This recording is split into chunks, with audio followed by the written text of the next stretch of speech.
into a certain position. The things that we always refer to this as a protracted struggle, a long-range struggle. And we have not taken, we're only a few individuals, but as a movement, we have not taken anywhere near the punishment that successful other revolutions, evolutions was. Like if we mentioned China, our friend. They had it tough. They're the ones that referred to a protracted, long-range struggle. But compared to what we've been involved in, that was a short period of time. From 1921, Communist Party, to 1949.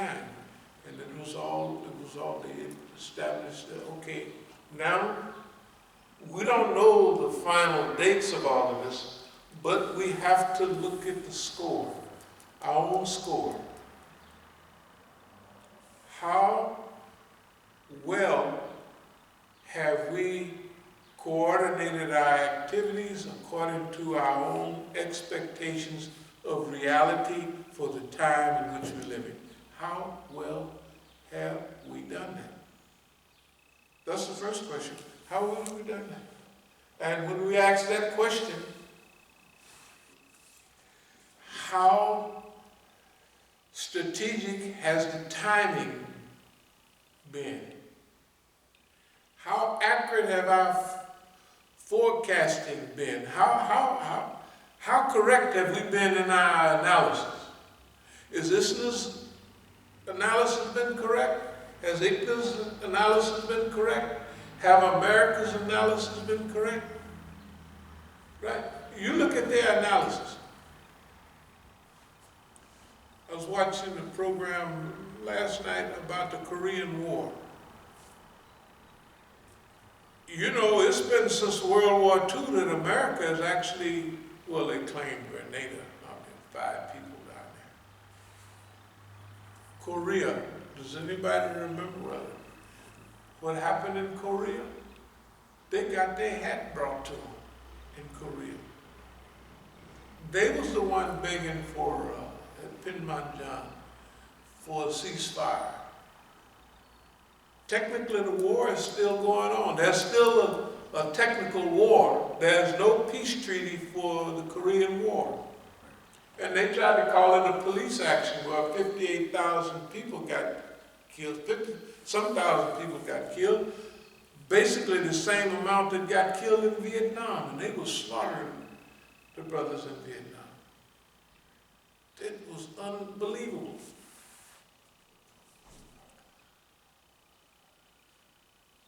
So, what has America done with all its capabilities? In Vietnam, 500,000 men over there. Agent Orange, half of them came back crazy and everything else. It's unbelievable.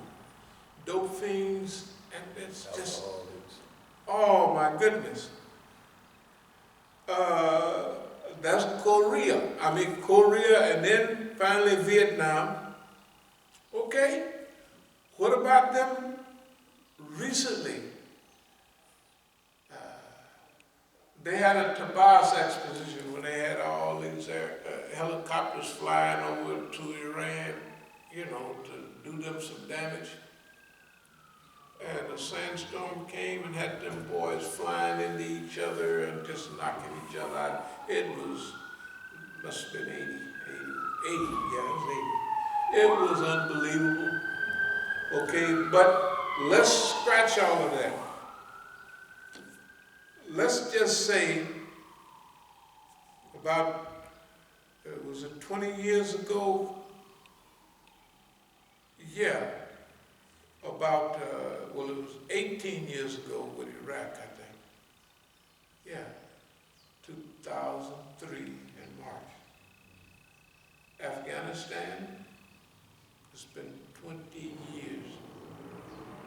And they're not running out of the we straightened this out, we got all that. They're running out. after 20 years there. The big colonial power, they're technically running out. They're saying, hey man, you gotta, what they're doing there is the same thing as the people jumping on them helicopters on the top of the U.S. Embassy. Remember those scenes? Right. In 1975. That's what's happening in Afghanistan now. Oh, we went over there, we want to straighten up what's going on in Iraq. Straighten up what? You went over, you went over there and got your behind kicked. And you caused so much trouble to no avail. All that trouble they caused. All the armadas that they developed, Daesh and all of those people, they developed them all. Their allies, Saudi Arabia, the richest Arab country in the world, fighting against the poorest Arab country in the world. And Yemen has a few friends and a few defenses, and they packing up, ready to go home right now. Iran and Saudi Arabia is getting ready to smoke the peace pipe. So who's giving up? All of these things that we talk about relates to, first of all, whose analysis always fit that what's going on now. There's something that's happening in the Shia community. There's too many millions of people going a certain place.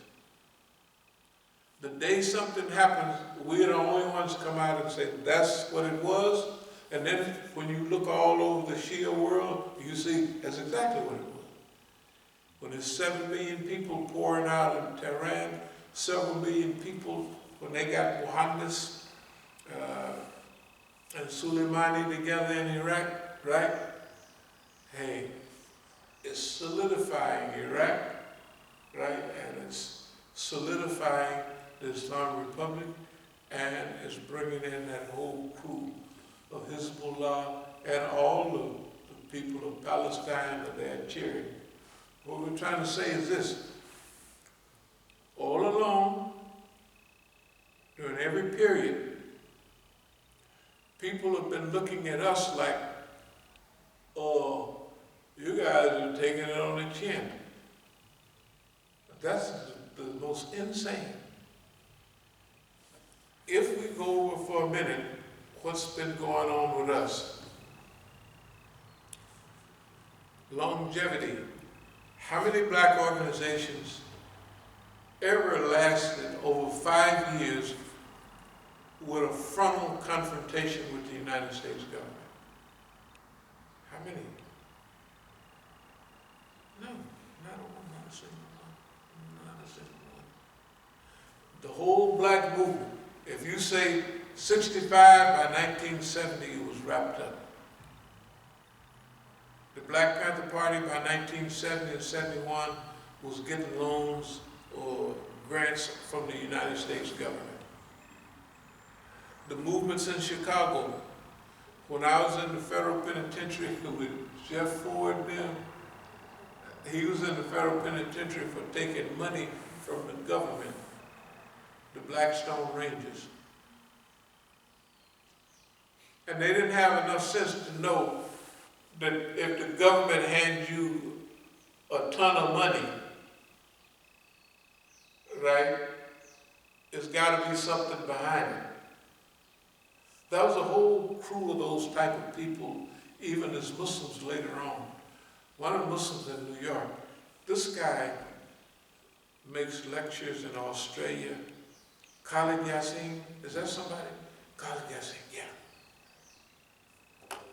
Khalid Yassin, when I first started going to New York and working with the brothers in the early 80s, Khalid Yassin was the Imam up there, and they had just thrown him out. Why? He went to Saudi Arabia, got a big bundle of money, and came back and bought a red Cadillac.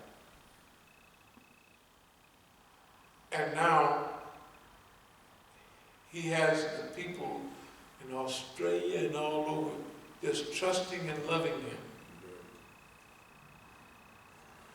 And then people will ask me, what do you think about so-and-so? I said, ooh, I don't even be bothered. Okay, now, with the histories of everybody like that, if we take the main players and functionaries right now, what are they doing? What are they saying? What are they doing and saying that makes sense according to the environmental circumstances that we're in? It's not only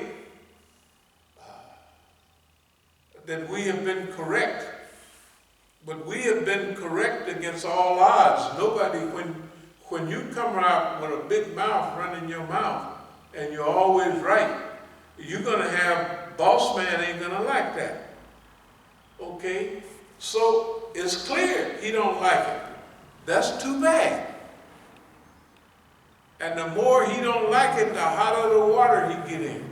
The shirt I got on right now, it's like I showed, a boss man bites the dust. Boss man has bitten the dust and will be biting the dust. Because like all the articles we wrote on Pax Britannia, Pax Romania, right? Pax Americana. What was those articles? And that was 2002 we was writing those articles. Remember those articles? Okay. The point is, we're going back now to California to institute and to pull off the things that we've been postponing all along. We could have started this in 2013. We could have started in any of those years. It wasn't the right time. We know it wasn't the right time because we wasn't getting no direction on doing something until the direction came in about this. This is the time.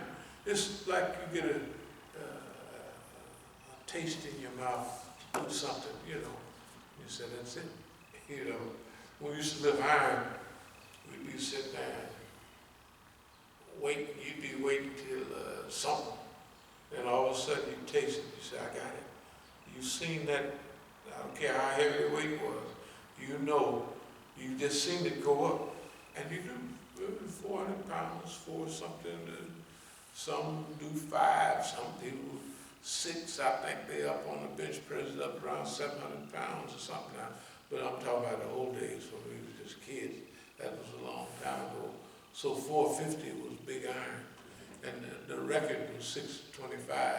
So if we was that high in a couple of years, you know, then it was all right.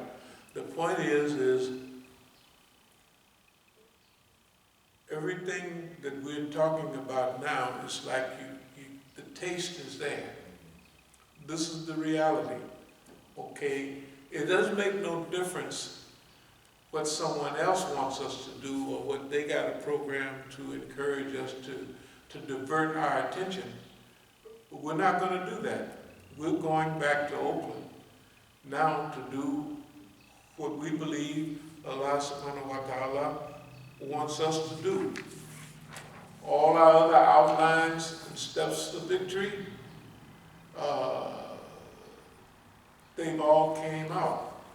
And not only they came out, but it's unbelievable. Some of the names we called all this stuff: psychodegradable, psychocomposting, using the SHIT that they throw on you as a compost, as a fertilizer. It's simple. It's Negroid. But no matter how much we try to tell the system to do this or do that, and we're going to do this, they don't get it. They don't get psychocomposting. They don't get psychoparalysis. They don't get it, but they're paralyzed. The system is psychologically paralyzed right now. They can't do nothing. In California, remember last 2-3 years, the fires are so hot. The governor was almost crying. Musa was almost crying. You know, I mean, it was just, that's when up near Redding they had the fire within, a hurricane within a fire. Remember that stuff? That means, you know how the blacksmith blow the thing to make the fire hot? Imagine a whirlwind within a fire and it's burning wood. The stuff that's happening now is off the charts. Everything that's going on in the world is off the charts. And they ain't doing nothing about it. They just, oh, we caught 1 billion fish and half of them had stomachs full of plastic. And some of them died of starvation with a full stomach, right? That's what they said about the fish. Because they eat the plastic and the plastic don't, they ain't got enough sense to know that the plastic don't fill them up. They even got camels, man, the plastic bags that blow all over. The camels, that big hump, they got camels at that hump was full of plastic. The camel don't know this is plastic and you don't digest it. And it just builds his hump up big. Pretty soon he gonna die he gonna think he's full of water and he gonna drop dead because he ain't got no liquid in it, right? Psychoparalysis. The world is paralyzed. Everybody is doing the same thing they've been doing and they expect something different to come. When the Zionists are killing the Palestinians and the world has gotten tired of it, but they don't realize it because they had dumped Donald Trump, get him a few Arab allies from those dummies, and they think that's the reality. The other reality is Europe, Asia, the world is saying that ain't gonna work, just like South Africa. For a long time, it cruised along, did what it wanted to do, right? And all of a sudden, they said, it ain't what's happening. That's the same thing that's happening to Israel right now. That's why we say to take it easy on this analysis. This analysis today is very close to the analysis of 2006, Mubashir. And they thought we was crazy, that what's good news about the invasion of Lebanon and Palestine? Well, just stand back and get ready, right? Just get ready. That's what we're saying. They say, you're going out on a limb, you're talking like that. We've been out on a limb. So far, we haven't been wrong. Suppose we're only 60% correct.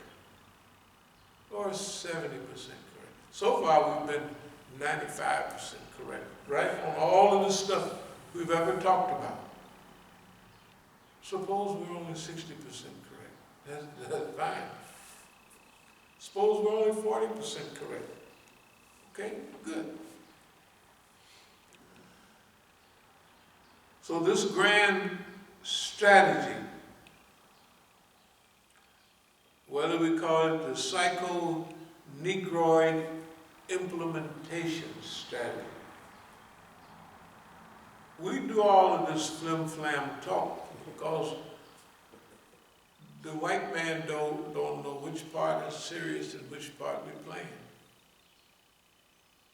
He don't know that the niggas is all the way playing, but they ain't playing at all. And he's paranoid. You gotta remember, everything we told him came out on him.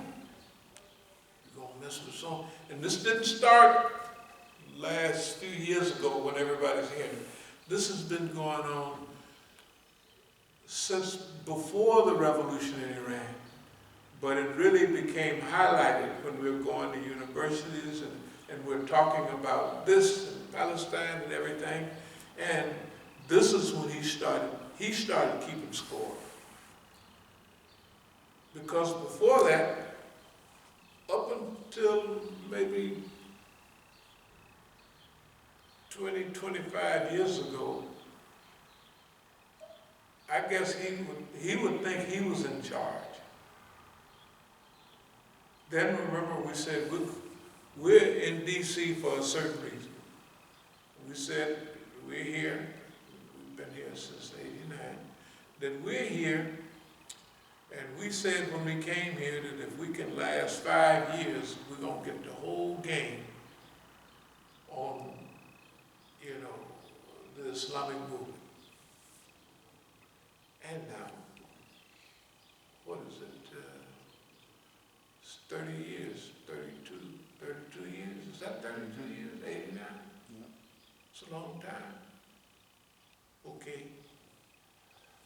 Now, anybody that's been around during that period tried to associate what we have said about Islam and the Islamic movement and the projections that we made. This is what keeping score is about. So right now, we're not being arrogant, we're just keeping score. The score is Masjid al-Islam 50, USA 0. They haven't been right on nothing. We told them don't go to war in Afghanistan, leave them people alone. They went on over there anyway. Oh, you gotta leave those Iraqis alone. We're gonna go over there and we'll put a dictator in charge and we're gonna run everything. And they leave, they don't know what to do, they had to go. And we're gonna do this and we're gonna do that. Netanyahu sounds the same way right now. We're just not going to, and he's a devil, he's a real devil. He was the ambassador over here. And he hates the Palestinians, and he is serious about his foolishness. Well, you just wait. Psychoparalysis is spreading. It's kind of like a psychohypnosis. Yeah. Something's going on because they're not responding to anything properly, right? I mean, let's ask ourselves a question. On economy, how are they responding to things? Pumping it full of money. Huh? Pumping it full of money. Pumping it full of money. And at the same time, China, Russia, and everybody is putting their program